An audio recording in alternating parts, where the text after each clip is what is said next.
Hello दोस्तों।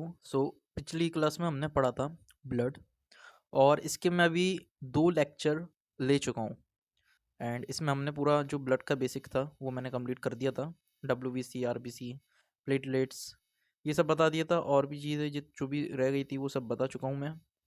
और जैसा मैंने कहा था कि अगली वाली क्लास में हम पढ़ेंगे जो मेन टॉपिक है कोलॉजी का ब्लड में, क्योंकि अभी तो मैंने वो करा था बेसिक HAP टाइप। अब जो आएगा, जो है हमारा टॉपिक, वो है हमारा हिमैटिनिक। अब देखिए, यहाँ से हम शुरू करेंगे आज।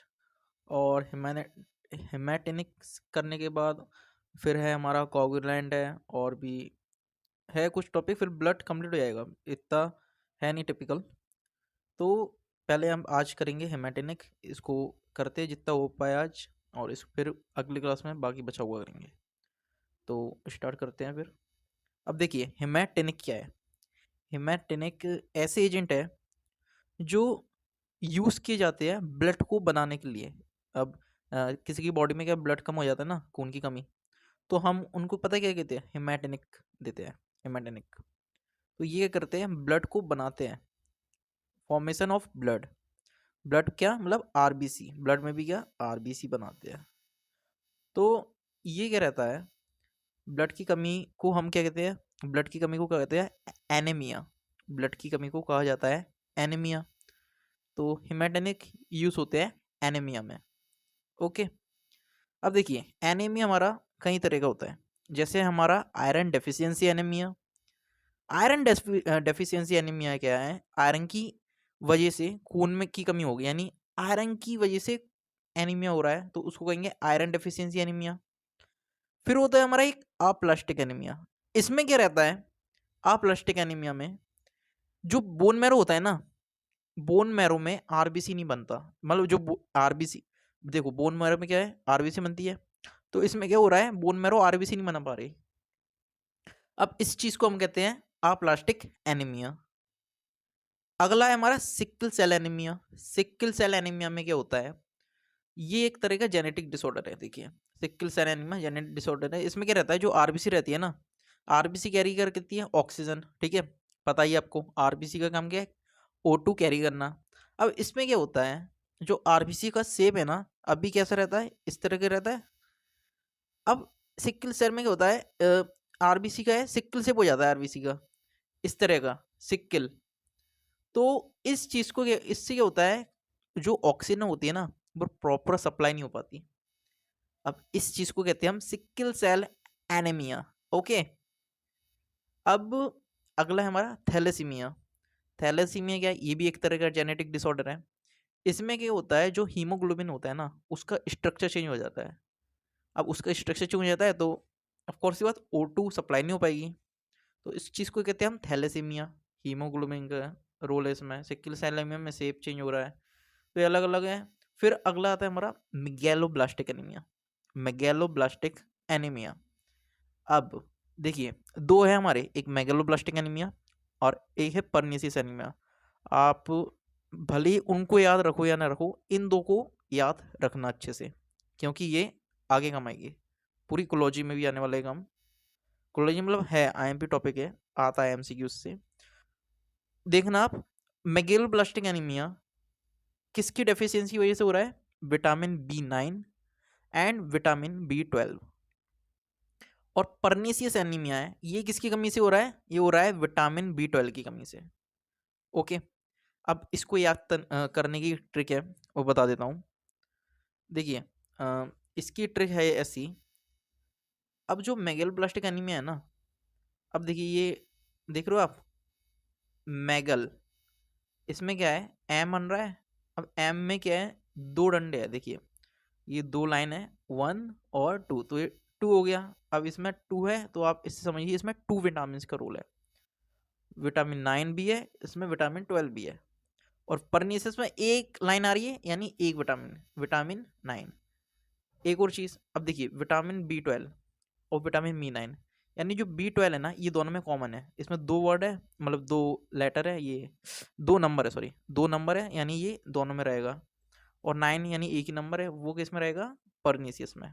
9 एक नंबर है परनीसियस की पी में एक लाइन है। तो इस तरह से आप याद कर सकते हो। अब देखिए इसमें से जो मैंने बताया ना ये सारे, इसमें से जो अप्लास्टिक एनीमिया है ना, ये सबसे ज़्यादा डेंजरस है। ये डेथ कॉज कर देता है, अप्लास्टिक एनीमिया। जो कि हो रहा था हमारा किसकी वजह से, इसमें क्या हो रहा था, बोन मैरो में आरबीसी नहीं बन रही थी, बोन मैरो आरबीसी नहीं बन पा रहा था। तो इसमें सुना होगा आपने कि बोन मैरो ट्रांसप्लांट होता है ना, इसलिए होता है क्योंकि क्या होता है, बोन मैरो आरबीसी बन पाता तो ट्रांसप्लांट भी करना पड़ता है कभी किसी के केस में। तो ये है डेंजरस है। अब देखिए कुछ कैरेक्टरिस्टिक्स है किसकी, आयरन डेफिशिएंसी एनीमिया की। क्या क्या कैरेक्टरिस्टिक्स हैं, जैसे पहला है माइक्रोसाइटिक। माइक्रोसाइटिक क्या है, आरबीसी स्मॉल रहती है बिकॉज हीमोग्लोबिन डेफिशिएंसी, यानी हीमोग्लोबिन की कमी से आरबीसी का साइज जो होता है वो स्मॉल हो जाता है, उसको हम कहते हैं माइक्रोसाइटिक। और एक हाइपोक्रोमिक। हाइपोक्रोमिक में क्या है, जो आरबीसी है ना उसका कलर मतलब कलरलेस हो जाएगी, वो हाइपोक्रोमिक, कलर कम हो जाएगा आरबीसी का, तो उस कंडीशन को हम कहते हैं हाइपोक्रोमिक। तो ये आयरन डेफिशिएंसी एनीमिया में ये है चीज़, ये चीज़ होती है। अब कुछ पॉइंट्स है, एक कुछ चीज़ मैं बता दूं, ये देख सकते हो आप, इनहेरिटेड है और एक कंजेनाइटर। ये एक्स्ट्रा में नोट में लिख देना आप। देखिए इनहेरिटेड क्या होता है, मतलब जो पेरेंट्स से मिला हो, है ना, जो चीज़ें आपको पेरेंट्स से मिलती है, जेनेटिक टाइप। कंजेनाइटल में क्या रहता है, कंजेनाइटल में रहता है जब पेट में थे ना तब से हुआ है, मतलब ऐसे समझिए, पेट में थे आप, तो तब आपको कुछ चीज़ हो गई तो उसको, उस केस को कहेंगे हम कंजेनाइटल, कुछ डिसीज हो गई या कुछ, है ना, हो गया। लेकिन इनहेरिटेड यानी जो पेरेंट्स, यानी जो पेरेंट्स के जीन थे उनसे जो आपको चीज़ें मिली है वो है इनहेरिटेड। तो ये पॉइंट्स थे। अब देखिए, अब आता है हमारा टॉपिक हेमेटेनिक एजेंट्स। अब इसमें हम पढ़ेंगे एजेंट्स। तो आपको 3 एजेंट्स पढ़ने हैं। पहला है आयरन, Fe। ओके, फिर है फोलिक एसिड यानी विटामिन B9। हाँ, एक और चीज़ विटामिन की क्लास में लूँगा जो कि हमारा टॉपिक है बायोकेमिस्ट्री का, और उसको हम करेंगे एकदम डिटेल में विटामिन्स को। तो मैं ये ख़त्म होने के बाद, ब्लड ख़त्म होने के बाद मैं विटामिन पढ़ाऊँगा एक लेक्चर, विटामिन का और एंजाइम का। ओके, तो जिससे क्या है, तो बायोकेमिस्ट्री भी चलती रहेगी हमारी साथ में, और उसके बाद मैं सोटिक्स भी स्टार्ट कर दूंगा। तो कुछ टॉपिक कोलॉजी के हो जाएंगे, कुछ बायोकेमिस्ट्री के, फिर सोटिक्स के, तो जिससे हमारा क्या है ओवरऑल चलता रहेगा सारा। तो अब देखिए विटामिन B9, ठीक है। तीसरा है हमारा कोबालामीन, इसको कहते हैं हम विटामिन B12, कोबालामीन। अब ये तीनों है ना जो एजेंट्स, अब आपने पढ़ा होगा, पहले देखिए सबसे पहले क्या होता है, ड्रग का क्या होता है, एब्जॉर्प्शन होता है। तो एडीएम ये ना एब्जॉर्प्शन, तो आपको ये याद रखना है इन तीनों में से किसका किसका एब्जॉर्प्शन किस पार्ट से होगा। तो जो आयरन है उसका एब्जॉर्प्शन होगा ड्यूडेनम में, ड्यूडेनम से स्टार्ट होगा एब्जॉर्प्शन। ओके, फोलिक एसिड है इसका होगा जेजुनम में, कोबालामीन है इसका होगा इलियम में। तो ऐसे याद कर सकते हो, जो आयरन था ना, जो आयरन था ना वो ड्यूड था, मतलब जो ड्यूड है ना, ड्यूड हमारा आयरन मैन है, ड्यूड हमारा आयरन मैन है। इस तरह से आप याद कर सकते हो, ड्यूड हमारा आयरन मैन है। फिर फिर है हमारा क्या, फोलिक एसिड। फोलिक एसिड में जीजूनम, इसमें ऐसे कर सकते हो आप कि फेल हो गए एग्जाम में, जज के पास गए, फिर फेल हो गए एग्जाम में, जज के पास जाना पड़ा, तो फोलिक में जीजूनम। कोबालामीन में यानी इलियम, तो बालों में ईल रहती है, बालों में ईल रहती है, ऐसे याद कर लो, कोबालामीन से इलियम। हाँ, एक और पॉइंट है, स्टार लगा है, Brunner's gland are located in duodenum. ये एमसीक्यू में आया हुआ था, अलग से लिखा हुआ है। तो इसमें क्या है, ब्रनर्स जो ग्लैंड रहती है ना वो कहाँ पे लोकेट होती है, ड्यूडेनम में। ओके, अब आता है हमारा ब्लाउड स्पिल। ये क्या है, ब्लाउड स्पिल क्या है, देखिए ये क्या है, इसमें पिल है, इसमें क्या रहता है, फेरस प्रेजेंट रहता है। इसमें क्या प्रेजेंट होता है, फेरस। अब फेरस यानी आयरन, तो ये हम यूज करते हैं आयरन डेफिशिएंसी में। आयरन की डेफिशिएंसी में हम क्या यूज़ करेंगे, ब्लाउट स्पिल। ये आ चुका है एमसीक्यू में, इसलिए लिखा है नोट में ब्लाउट स्पिल। ओके, सो ये थे हमारे ड्रग के नाम। अब एजेंट्स के नाम, अब इनको हम एक एक बारी बारी से पढ़ेंगे। पहले शुरू करेंगे आयरन से, फिर करेंगे फोलिक एसिड, फिर कोबालामाइन। तो आज की क्लास में यही हो पाएगा, बाकी का मैं अगली क्लास में कराऊंगा। तो 3 है चीज़। तो पहला आता है आयरन। अब देखिए आयरन Fe, इसमें क्या है, डोज है, बताया है कितना ग्राम प्रेजेंट रहता है। एडल्ट है जो नॉर्मली हम में बॉडी में देखिए प्रेजेंट रहते हैं कुछ, तो आयरन प्रेजेंट रहता है हमारी बॉडी में पहले से। तो जो नॉर्मल एडल्ट होते हैं ना, उनमें 3 ग्राम आयरन प्रेजेंट रहता है। ठीक है, हमारी बॉडी में जो एडल्ट लोग हैं उनमें 3.5 ग्राम आयरन प्रेजेंट रहता है, जिसमें से 62% जो है ना वो हीम है। हीम यानी आरबीसी, हीम और आरबीसी है 62%। जो 25% है ना, वो है हमारा फेरेटिन की फॉर्म में स्टोर होगा आयरन। जो आयरन है फेरेटिन की फॉर्म में स्टोर रहता है, और जो अदर परसेंट बचा हुआ है वो मसल्स में रहता है प्रोटीन की फॉर्म में। तो इस तरह से ये डिवाइड है। कितना हो गया, 3 ग्राम आयरन प्रेजेंट है बॉडी में। अब हमें कितनी रिक्वायरमेंट होती है आयरन की रोजाना, वो दिया है इसमें। तो जो मेल है, मेल में रहता है तकरीबन 1 से 2 mg आयरन रिक्वायर रहता है मेल में। और जो फीमेल रहती है, खासकर मेंस्ट्रम फीमेल में कितना, 3 mg आयरन रिक्वायर है डेली का। और जो प्रेग्नेंट फीमेल है उनको रहती है नीड 5 mg आयरन की। ठीक है, अब देखिए हो जाता है ना कभी कभी आयरन की कमी हो गई तो आयरन की गोली लेनी पड़ती है, ये चीज़ है। तो आयरन की कमी ना हो उसके लिए भी इलाज है, वो बताता हूँ मैं। कुछ फूड्स है जिसमें आयरन पाया जाता है। अभी देखिए ये चीज़ देखिए, इसमें क्या है, ये रहता है 3 ट्राइमेस्टर है। अब देखिए फर्स्ट सेकंड थर्ड। अब जो फर्स्ट है ना, इसमें आयरन नहीं देंगे। अगर इसमें आयरन दी तो वो वॉमिटिंग करेगी, कॉज वॉमिटिंग लिखा हुआ है। जो सेकंड और थर्ड रहता है ना, वहां से शुरू होता है। हम सेकंड से स्टार्ट करते हैं आयरन देना, ठीक है, फिर देते हैं। तो ये भी पॉइंट है एक। अब देखिए आयरन के मैंने सोर्स बताया, सोर्स क्या क्या आयरन के। अब देखिए सोर्स एक अपना ड्राई फ्रूट्स में आयरन पाया जाता है खूब। बीन्स हो गए हमारे, बीन्स रहते हैं ना, सब्जी खाया करो बीन्स की, तो उसमें आयरन रहता है। स्पिनच, ग्रीन लीफ वेजिटेबल्स, हरी सब्जियां, पालक है ना, बीन्स हो गई, फली, ड्राई फ्रूट्स, ये सब में आयरन के सोर्स है ही सारे। तो ये चीज़ तभी कहते हैं हरी सब्जी खाओ, आयरन की कमी नहीं होगी। तो ये है सोर्स ऑफ आयरन।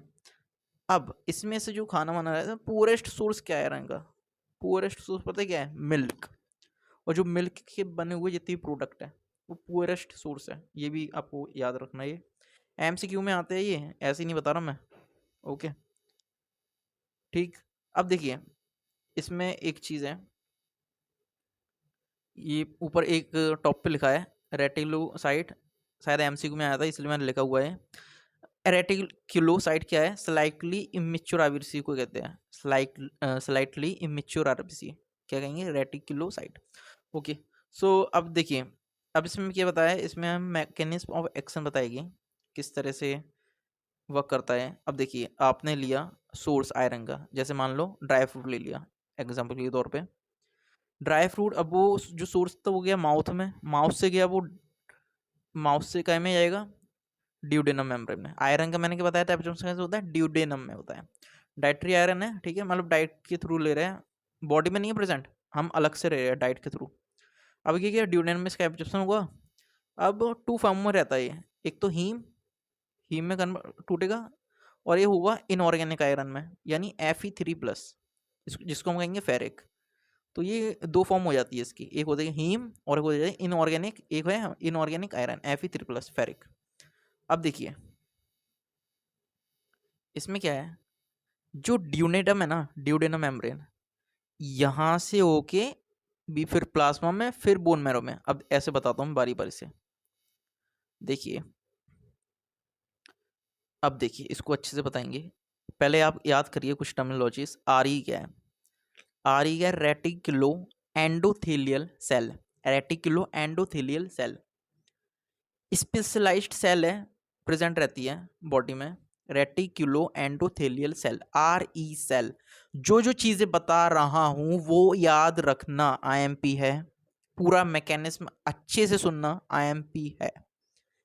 ओके, एक बार और बोल रहा हूं, जो जो बता रहा हूं अच्छे से सुनना, IMP है सब चीजें, ठीक है। RE cell, reticulo endothelial cell, specialised cell है, बॉडी में प्रेजेंट होती है। क्या होता है इसमें? इसमें Fe3+ यानी फेरिक स्टोर रहता है। क्या रहता है? फेरिक। किसमें स्टोर रहता है? रेटिक्यूलो एंडोथेलियल सेल में, RE सेल। फेरिक स्टोर रहेगा, RE सेल। रीफी, रीफी फेरिक, ओके। फिर अब देखिए, HCP कुछ टर्म बता रहा हूं मैं, अभी बताऊंगा पूरा, अब भी पेशेंस रखिए। HCP क्या है? Haem carrier protein. Haem carrier protein क्या है? HCP, haem carrier protein. DMT क्या है? Divalent metal transport. FP हमारा फेरोपोर्टिन। ये सारी चीजें ड्यूडेनल मेम्ब्रेन में प्रेजेंट है। अब जो हीम है हमारा, ये इजीली ट्रांसपोर्ट हो जाता है ड्यूडेनल मेम्ब्रेन के थ्रू। इसमें क्या रहता है? आयरन प्रेजेंट रहता है। किसकी फॉर्म में? फेरस की फॉर्म में, Fe2+। ओके, कंफ्यूज मत होना, Fe2+ है हमारा फेरस, Fe3+ है हमारा फेरिक। अब क्या हो रहा है? जो ड्यूडेनम मेम्ब्रेन है उसके थ्रू आयरन, जो हीम है यानी Fe2+ की फॉर्म में जो है वो तो हो रहा है ट्रांसपोर्ट, लेकिन जो फेरिक है ना, Fe3+, वो ट्रांसपोर्ट नहीं हो पा रहा है। तो इसमें क्या रहता है? जो Fe3+ है ना, ये एसिड के साथ, जो स्टोमक में एसिड है ना उसके साथ मिलता है और Fe2+ में कन्वर्ट होता है, फेरस बनता है, फिर वो ट्रांसपोर्ट होता है DMT1 के थ्रू। अभी बताता हूँ DMT डाइवेलेंट। देखिए, अब आते हैं हम इस पे, आपने समझ लिया। अब देखिए, ये देख रहे हो आप, ड्यूडेनम मेम्ब्रेन है, ये क्या है? HCP, और ये ट्रांसपोर्टर है हमारे, पहला है हमारा HCP और है DMT। फुल फॉर्म क्या था इसका? HCP का क्या है हमारा? हीम कैरियर प्रोटीन, और DMT का है divalent metal transport. Haem carrier protein के थ्रू कौन सा जाएगा? क्या जाएगा? हीम जाएगा, जो किसमें? Fe2+ की फॉर्म में स्टोर है। ठीक, तो ये Fe2+ आया, Fe2+ ड्यूडेनल मेम्ब्रेन में। अब देखिए, Fe3+ नहीं आ पा रहा, फेरिक नहीं आ पा रहा, तो वो मैंने बताया ना अभी कि जो स्टोमक में एसिड है उससे वो फेरस में कन्वर्ट होगा, Fe2+ में। फिर अब हो गया 2+ में, अब वो किसके थ्रू जाएगा? वो जाएगा DMT के थ्रू, डाईवैलेंट मेटल ट्रांसपोर्ट के थ्रू। अब ये दोनों फेरस जो है, Fe2+ है, वो आ गए ड्यूडेनम मेम्ब्रेन में। अब ये ट्रांसपोर्ट, इसमें एक और ट्रांसपोर्ट है जिसके थ्रू ये दोनों हमारे Fe2+ है ना, वो ट्रांसपोर्ट होंगे प्लाज्मा में। उसके लिए कौन सा ट्रांसपोर्ट यूज हो रहा है? FP, फेरोपोर्टिन है। FP क्या है? फेरोपोर्टिन। तो इससे फेरोपोर्टिन क्या कर रहा है? जो फेरस है उसको ट्रांसपोर्ट कर रहा है ड्यूडेनम मेम्ब्रेन से प्लाज्मा में। याद रखना, हर पॉइंट याद रखना, क्या किया, किस किस का क्या वर्क है। HCP ट्रांसपोर्ट क्या कर रहा है? ये कर रहा है हीम को ट्रांसपोर्ट कर रहा है, ठीक है। DMT क्या कर रहा है? डाईवैलेंट मैटर ट्रांसपोर्ट है, ये उस Fe2+ को, फेरस को ट्रांसपोर्ट कर रहा है जो फेरिक से बना है, स्टोमक एसिड में घुल के, ठीक है। फिर ये दोनों फेरस Fe2+ फेरोपोर्टिन से थ्रू जाएंगे प्लाज्मा में। अब ये आ गए प्लाज्मा में Fe2+।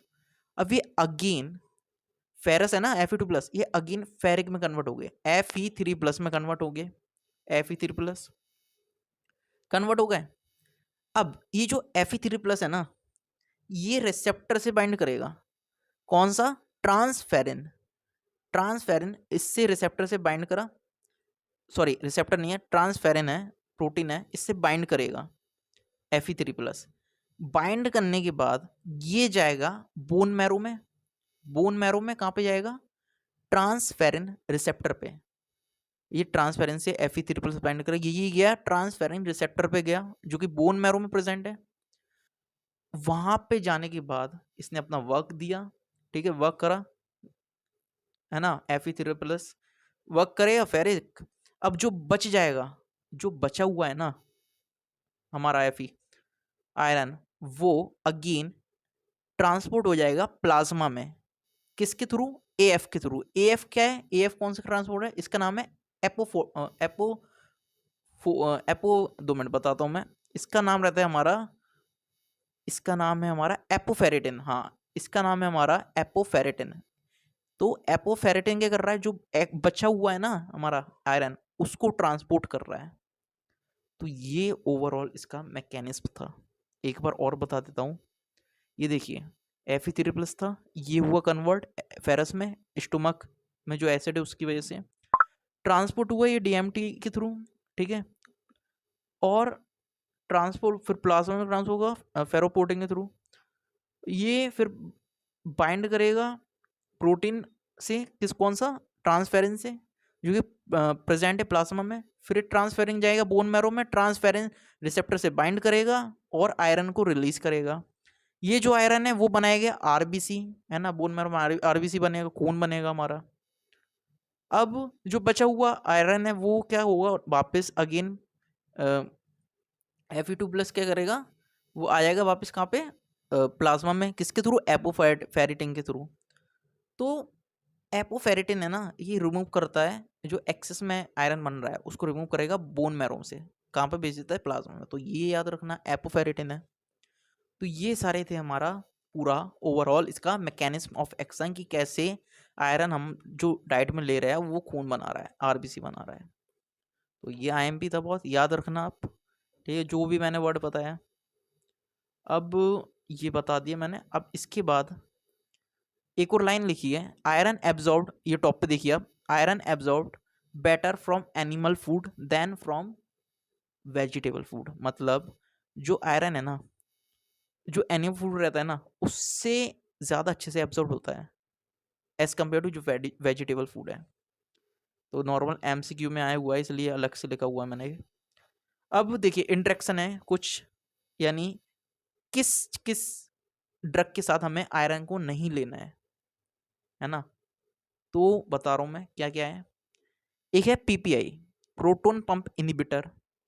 ये कैटेगरी है ड्रग की, ये इसको मैं आगे जो आप कोलॉजी पढ़ोगे आप समझोगे क्या है ये चीज़, प्रोटोन पंप इनिबिटर क्या है ना, एंटासिड की, ये बताऊंगा मैं, अभी याद रखिए, सुन लीजिए वर्ड्स, है ना।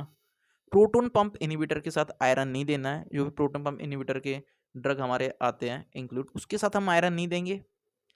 एंटासिड के साथ आयरन नहीं देना है। क्यों नहीं देना है, रीज़न बताऊंगा, अभी बता देता हूँ। नॉर्मली क्या रहता है, एंटासिड क्या है, एसिड को ख़त्म करता है, मतलब न्यूट्रलाइज करता है। अब इस जो मैकेनिज्म बताई थी उसमें क्या हो रहा था, एसिड क्या कर रहा था, वो फेरिक को फेरस में कन्वर्ट कर रहा था। अब मान लो एसिड ही नहीं रहेगा तो हो ही नहीं पाएगी ना पूरी प्रोसेस जो है, इसलिए हम नहीं देते एंड एसिड के साथ आयरन को। फिर बेसिक्स, बेसिक रहता है ना जो एसिड बेसिक, उसमें से बेसिक जो भी चीज़ है उसके साथ नहीं देना आयरन को। क्यों नहीं देना, ऑफ कोर्स ही बात है, एसिड के साथ देंगे, अगर बेसिक के साथ दिया तो वही उसमें एब्जॉर्प्शन में प्रॉब्लम आएगी। जो मील रहती है, यानी खाने के साथ नहीं देना आयरन, मील, ओके, आयरन खाने के साथ नहीं देना है। टेट्रासाइक्लिन, इसमें क्या है, टेट्रासाइक्लिन क्या नहीं देना है आयरन को, यानी टेट्रासाइक्लिन जो है ना, ये दी नहीं जाती है, नॉट गिवन विद डाइवेलेंट और ट्राइवेलेंट। तो इसके साथ हमें दी नहीं जाती है टेट्रासाइक्लिन, डाइवेलेंट जो भी रहते हैं हमारे, और ट्राइवेलेंट मॉलिक्यूल, तो उसके साथ हम नहीं देंगे आयरन को। तो ये इंट्रैक्शन थे, ये भी आईएमपी है बहुत, जो बता रहा हूँ आईएमपी चीज़ें हैं पूरी, याद रखना। अब अब देखिए इसमें कुछ नाम आ गया अलग अलग, जो रहती है आयरन दो टाइप में डिवाइड है, एक है ओरल रूट से जो लेते हैं हम, और एक है पेरेंट्रल रूट से लेते हैं। अब जो ओरल रूट से लेते हैं उसमें नॉर्मल ही है, ferrous sulphate ferrous, fumarate ferrous, gluconate ferrous, succinate ferrous, अमीनियोनेट ferric, ammonium citrate ferric hydroxy polymaltose, carboxyl iron, iron calcium complex. तो ये सारे ओरल हैं। पेरेंट्रल में क्या है, पेरेंटल में तो ये ईजी है, ओरल का याद करना कुछ टिपिकल नहीं है, पेरेंटल में याद करना आप, पेरेंटल में मेन है। इसमें हमारा आयरन डेक्स्ट्रॉन, ये पेरेंटल में आता है, इसको हम किस रूट के थ्रू देते हैं, इंट्रामस्कुलर एंड इंट्रावीनस के थ्रू, ठीक। फिर है हमारा फेरस सुक्रोस, फेरस सुक्रोस ये देते हैं हम इंट्रावीनस के थ्रू। डेक्सट्रोज देंगे IM और IV के थ्रू। डेक्स है ना, डेक्स ऐसे याद कर लो आप, डेक्स के मसल, मसल जो थे और वीन दिख रही थी पूरी एकदम, बॉडी थी डेक्स की एकदम मसलदार, उसमें वीन्स दिख रहे थे, मसल थे इंट्रामस्कुलर और वीन्स दिख रहे थे इंट्रावीनस। फेरस सुक्रोस, सुक्रोस जो सुक्रोस होता है वो नसों में घुल जाता है, ऐसे ट्रिक बता रहा हूँ मैं, सुक्रोस होता है नसों में घुल जाता है इंट्रावीनस, इससे याद कर सकते हो। फिर हमारा IMCQ में पूछता है ये सारी चीजें, है ना, कि ये किस रूप से देते हैं, इसलिए बता रहा हूँ मैं। फेरिक कार्बोक्सी माल्टोस है हमारा अगला, फेरिक कार्बोक्सी माल्टोस। फिर है आयरन आइसोमाल्टोसाइड 1000, ये भी IV से देंगे। इसमें क्या रहता है, मैट्रिक्स प्रेजेंट रहती है जिसमें आयरन स्टोर रहता है, जिससे क्या होता है, मैट्रिक्स में आयरन स्टोर है तो इससे क्या एक्शन बढ़ जाता है, लंबे समय तक वो रहता है सर। फिर हमारा iron sorbitol citric acid, iron sorbitol citric acid, ये भी हमारा क्या है, पेरेंटल के लिए है। तो ये थे कुछ हमारे, बस अब ये याद रखना डेक्स वाला, बाकी सारे IV से दे रहे हैं, बस जो डेक्स है ना वो IM से दे रहे हैं, ऐसे है ना डेक्स के मसल, ये ट्रिक बना लो। एक और इसमें साइड से लिखा ही चीज़, नॉट बाइंड टू ट्रांसफेरेंट, इसमें क्या है जो कहा गया, हाँ आयरन डेक्स है ये बाइंड नहीं करता ट्रांसफेरेंस से, ये भी चीज़ याद रखना। MCQ में पूछा था शायद, तभी लिखा है, हाँ नॉट बाइंड टू ट्रांसफेरेंट। ओके, तो अब है हमारा कितना देना है, मतलब कितना आयरन देना है, वो कैसे हम करेंगे काउंट, कैलकुलेट। तो उसका एक फॉर्मूला होता है, फॉर्मूला है आयरन जो कितना देना है इजिकल टू 4.4 से मल्टीप्लाई करेंगे, 4.4 इंटू बॉडी का वेट, बॉडी वेट केजी में, इंटू HB डेफिसिट, यानी जितनी हीमोग्लोबिन डेफिशिएंट की कमी हुई है उतना। तो ये फॉर्मूला है, इससे हम कैलकुलेट कर सकते हैं कि पेरेंटल जो आयरन दे रहे हैं हम कितना देना है हमें, ठीक है, ये चीज़। अब है अगला पॉइंट है आयरन की टॉक्सिसिटी। मान लो आयरन की कमी को मैंने बता दिया ये देना है, मान लो आयरन की टॉक्सिसिटी हो गई, यानी खूब मात्रा में आयरन चला गया, अब टॉक्सिसिटी कॉज कर रहा है, यानी पता है ना टॉक्सिसिटी, अब टॉक्सिसिटी कॉज कर रहा है आयरन, उस केस में हम एंटीडोट देते हैं। टॉक्सिसिटी में याद रखना, किसी भी चीज़ की टॉक्सिसिटी हो एंटीडोट देते हैं। इसकी मैं अलग से एक आपको वीडियो बना दूंगा जिसमें मैं सारे एंटीडोट लिखवा दूंगा, नाम जितने भी है इकोलॉजी में, और किसकी कमी में देते हैं और क्या क्या नाम है उन एंटीडोट के, सब बताऊंगा। अभी एक याद रखिए आयरन की टॉक्सिसिटी के लिए एंटीडोट है हमारा देस फेरोक्सीमीन। देस फेरोक्सीमीन ये चिलेटिंग एजेंट है आयरन का, क्या है, देस फेरोक्सीमीन, आयरन की टॉक्सिसिटी में दे रहे हैं, ऐसे याद कर सकते हो। आयरन, आयरन है, देश में सभी के पास आयरन है, देश में सभी के पास आयरन है ना, देश में सभी के पास आयरन है, देश फेरोक्सीमीन। अब नोट, एक है नोट करिए, इसमें क्या है BAL, क्या ये डाइमर कैप्रो, डाइमर कैप्रोल। अब जिसको आयरन की टॉक्सिसिटी है ना, याद रखना ये नहीं देना हमें BAL, जिसको मैं कहते हैं डाइमर कैप्रोल, ये देना नहीं है, कॉन्ट्रा इंडिकेटेड है आयरन की टॉक्सिसिटी में, ये क्या है और आयरन को इंक्रीज कर देगा, टॉक्सिसिटी को बढ़ा देगा। अब देखिए मान लो ये तो मैंने बता दिया एंटीडोट डेज देस फेरोक्सामिन, मान लीजिए इसकी कुछ अल्टरनेटिव है, देस फेरोक्सामिन नहीं देना किसी को तो उसके अल्टरनेटिव भी है कुछ, वो हमारा एक है DTPA और एक है कैल्शियम इडिटेट। DTPA कैल्शियम इडिटेट, प्राइमरी तो हमारा देश फेरोक्सामिन ही है, इसके अलावा भी बताया इसमें DTPA, याद रखना ये DTPA कैल्शियम इडिटेट, IMP है, DTPA कैल्शियम इडिटेट, DTPA कैल्शियम इडिटेट, ये क्या है हमारा, ये भी यूज कर रहे हैं हम as antidote in iron toxicity. तो यहाँ पे होता है हमारा आयरन कंप्लीट, जितना बताना था उतना बता दिया मैंने। 3 एजेंट थे, आयरन बता चुका हूँ मैं, ठीक। अब बचा है हमारा विटामिन B12, और क्या बचा है, एक और है हमारा, वो है हमारा क्या है विटामिन B12 है, एक है हमारा विटामिन B9। तो ये 2 विटामिन है, ये पढ़ेंगे हम अगली क्लास में, अच्छे से बताऊंगा इसको भी, ठीक है, होप आपको समझ आया होगा ये जो बताया मैंने आयरन के बारे में, मैकेनिज्म इसका, इसके यूज़ क्या था, ये भी रिक्वायरमेंट वगैरह आप एक बार कर लेना, इसको नोट डाउन होप करा होगा आपने। ठीक, क्योंकि मैं देखिए बाकी कर लीजिए आप, खुद से हैंड रिटन नोट्स बनाओगे वो ज़्यादा बेनिफिशियल होगा, है ना। खुद के एक्सपीरियंस से बता रहा हूँ मैं। आप मेरे नोट्स देख लो समझने के लिए, लेकिन बनाओ खुद के। ओके, और कुछ डाउट हो आप कमेंट कर सकते हो, उसका रिप्लाई मैं दूंगा। ठीक है, जितने भी डाउट होंगे इकट्ठे कमेंट में मिला के, उसकी मैंने पहले भी बोला था, आप कमेंट करिए, जो भी डाउट रहेंगे उसकी एक सेपरेट वीडियो बनाऊंगा, वो आपको वीडियो में डाल दूंगा। तो इससे क्या होगा, सभी लोग देख पाएंगे एक दूसरे के डाउट, जिससे और आसानी होगी उसको समझने में, उन कंसेप्ट को समझने में। डाउट है आप डालिए, सभी कंसेप्ट कवर करेंगे हम। और मिलते हैं फिर अगली क्लास में, जिसमें हम करेंगे विटामिन B9 और 12।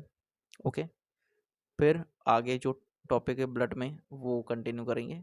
तब तक के लिए मिलते हैं, गुड बाय।